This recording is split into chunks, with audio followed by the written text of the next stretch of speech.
roughly one half of the Ohio State contingent would say hard-fought win against a really good team, tough defense, maybe the best defense in the Big Ten. Sean Clifford playing the best Sean Clifford football we've seen, pretty much. Really good win, solid win, like it.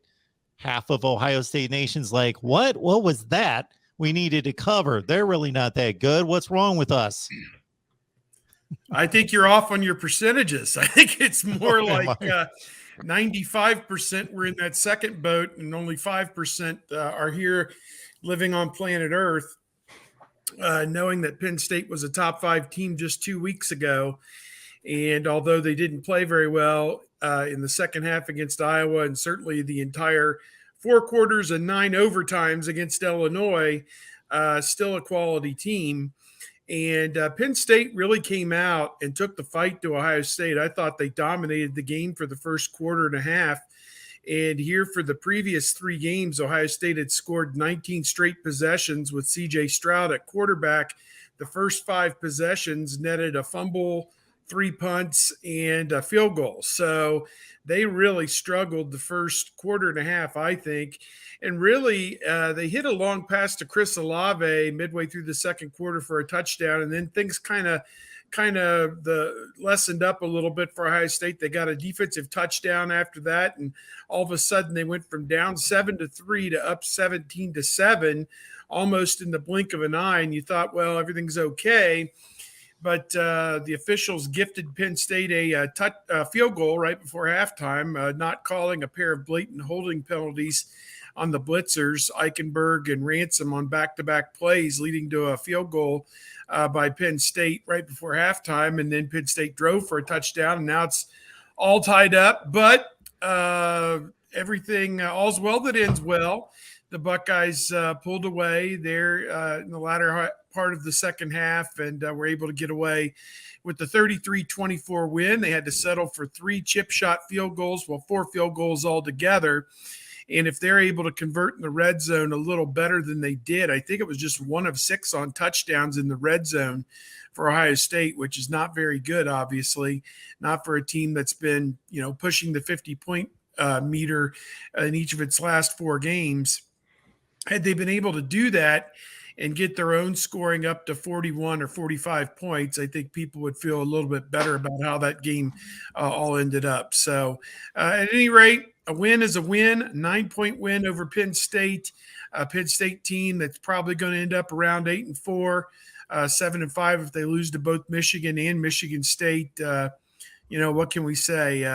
Tough year for them with the injuries and different things that have happened, but Ohio State lives to see another day.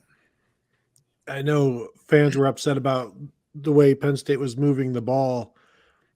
Ryan Day after the game seemed pretty okay with his defense. And when you look at the yards per play from that game for Penn State, they were at 4.86, which would be good for about 17th in the nation over the course of a season as a total defense. And Ohio State right now is number 16 in the nation in yards per play on defense, and they're giving up 4.84. So Penn State was right at what Ohio State is giving up. And if you hold a team to 4.86 yards per play, you're going to do very well. The problem is that they were at 1 point 11 for 16 on third downs. So Penn State could afford to get 4.8 yards per play, but because they just kept moving the chains and they were picking up their third downs, they were able to gain some ground and doing a lot of that through the air. And this kind of goes back to the secondary issues that have been around and maybe aren't quite fixed, but the RPO stuff, that's where, that takes advantage of everybody. That's really difficult to defend. They held Penn State to like 33 yards rushing, so they controlled the running game there. Not that Penn State can do anything, but the defensive line got after the quarterback. I think this is the best Sean Clifford has been this year, and I don't know that he was up 100%, but he was certainly much healthier than he was in any of his 2 previous games. And had he been this healthy against Iowa and Illinois, I think Penn State comes into that game undefeated. Yeah, you mentioned the third down conversions. It ended up being 11 out of 18. I went through, and I think of the 11, 7 of them were with the pass, and the average to go was like 5.7 yards. So 3rd and 5.7 on the 7 makes via pass. All of the runs, I think, were shorties. There certainly are some things that went well, some things that didn't go well. The most that I heard from talking to people was that it just looked like CJ Stroud kind of had that game 1, game 2 nervous energy, overthrow types of situations. But if you go back and you watch the tape, the offensive line just really didn't have a very good night. And I think the tackles played a little bit better than the interior line, but Brent Pry, really, the defensive coordinator for Penn State, did a great job of really changing the way that they went about doing things. And Ohio State really didn't have an answer and really just wasn't able to make enough adjustments. I mean, Trevion Henderson did run for $161, 68 of that all on 1 carry. So you take that off of there with 27 yards for less than 100 yards, which is very un-Trevion Henderson-like.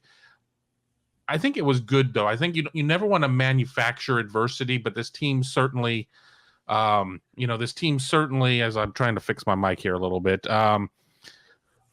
as You're good. Okay, cool. Sounds good. They had some things that they're going to work on. If it was all coming so easy, and then of course you have Nebraska and Purdue, but then you have the Michigan State and Michigan at the end. You want to make sure that you face some things. So I don't see it as the worst thing in the world unless you had a lot of money on Ohio State to cover, and then you probably don't share that outlook. Yeah, 33-24 final.